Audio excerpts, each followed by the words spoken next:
1948ஆம் ஆண்டு பிரிட்டிஷ் ஆட்சியிலிருந்து சுதந்திரம் பெற்ற இலங்கை உலகின் மிக சிறிய தீவு நாடுகளுள் ஒன்று. அழகிய கடற்கரைகள், மலைகள் மற்றும் காடுகளை கொண்டுள்ள இலங்கை இந்திய பெருங்கடலின் முத்து என்று அழைக்கப்படுகின்றது. 2 கோடிக்கும் அதிகமான மக்கள் வாழற இந்த நாட்டுல புத்த மதத்தை பின்பற்றுபவர்கள் அதிகமா இருக்காங்க. இந்நாட்டின் ஆட்சி மொழி சிங்களா மற்றும் தமிழ். இந்நாட்டின் வணிக தலைநகரமாக கொழும்பும், நிர்வாக தலைநகரமாக ஸ்ரீ ஜெயவர்தனேபுரா கோட்டை என்கின்ற நகரம் என மொத்தம் 2 தலைநகரங்களை கொண்டது இலங்கை. இலங்கையின் பிரபலமான விளையாட்டு கிரிக்கெட்டாக இருந்தாலும் இந்நாட்டின் தேசிய விளையாட்டு வாலிபால். இந்நாட்டின் கண்டி முதல் எல்லா என்கின்ற இடம் வரை செல்லக்கூடிய ரயில் பயணம் உலகின் மிகவும் அழகான ரயில் பயணங்களில் ஒன்றாக கருதப்படுகின்றது. இன்றும் பாரம்பரிய சிகிச்சையை நம்பிக்கையுடன் பின்பற்றும் நாடுகளில் இலங்கையும் ஒன்று. உலகின் மிகவும் பழமையான தேசிய கொடி இலங்கை நாட்டின் தேசிய கொடிதான். உலகின் முதல் பெண் பிரதமரை கொண்ட நாடு இலங்கை. தேங்காயை மூலப்பொருளாக வைத்து காரமாக சமைக்கப்படும் உணவுகளுக்கு பெயர் பெற்ற நாடு இலங்கை. உலகின் மிக சிறந்த லவங்கப்பட்டை மற்றும் சிலோன் டீ பிராண்டுக்கு புகழ் பெற்ற நாடு இலங்கை.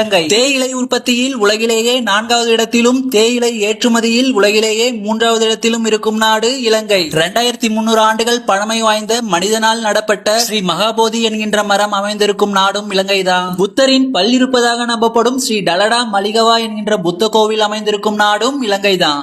1948ஆம் ஆண்டு பிரிட்டிஷ் ஆட்சியிலிருந்து சுதந்திரம் பெற்ற இலங்கை உலகின் மிக சிறிய தீவு நாடுகளுள் ஒன்று. அழகிய கடற்கரைகள், மலைகள் மற்றும் காடுகளை கொண்டுள்ள இலங்கை இந்திய பெருங்கடலின் முத்து என்று அழைக்கப்படுகின்றது. 2 கோடிக்கும் அதிகமான மக்கள் வாழற இந்த நாட்டுல புத்த மதத்தை பின்பற்றுபவர்கள் அதிகமா இருக்காங்க. இந்நாட்டின் ஆட்சி மொழி சிங்களா மற்றும் தமிழ். இந்நாட்டின் வணிக தலைநகரமாக கொழும்பும், நிர்வாக தலைநகரமாக ஸ்ரீ ஜெயவர்தனேபுரா கோட்டை என்கின்ற நகரம் என மொத்தம் 2 தலைநகரங்களை கொண்டது இலங்கை. இலங்கையின் பிரபலமான விளையாட்டு கிரிக்கெட்டாக இருந்தாலும் இந்நாட்டின் தேசிய விளையாட்டு வாலிபால். இந்நாட்டின் கண்டி முதல் எல்லா என்கின்ற இடம் வரை செல்லக்கூடிய ரயில் பயணம் உலகின் மிகவும் அழகான ரயில் பயணங்களில் ஒன்றாக கருதப்படுகின்றது. இன்றும் பாரம்பரிய சிகிச்சையை நம்பிக்கையுடன் பின்பற்றும் நாடுகளில் இலங்கையும் ஒன்று. உலகின் மிகவும் பழமையான தேசிய கொடி இலங்கை நாட்டின் தேசிய கொடிதான். உலகின் முதல் பெண் பிரதமரை கொண்ட நாடு இலங்கை. தேங்காயை மூலப்பொருளாக வைத்து காரமாக சமைக்கப்படும் உணவுகளுக்கு பெயர் பெற்ற நாடு இலங்கை. உலகின் மிக சிறந்த லவங்கப்பட்டை மற்றும் சிலோன் டீ பிராண்டுக்கு புகழ் பெற்ற நாடு இலங்கை. தேயிலை உற்பத்தியில் உலகிலேயே 4வது இடத்திலும், தேயிலை ஏற்றுமதியில் உலகிலேயே 3வது இடத்திலும் இருக்கும் நாடு இலங்கை. 2300 ஆண்டுகள் பழமை வாய்ந்த மனிதனால் நடப்பட்ட ஸ்ரீ மகாபோதி என்கின்ற மரம் அமைந்திருக்கும் நாடும் இலங்கைதான். புத்தரின் பல் இருப்பதாக நம்பப்படும் ஸ்ரீ டலடா மலிகவா என்கின்ற புத்த கோவில் அமைந்திருக்கும் நாடும் இலங்கைதான்.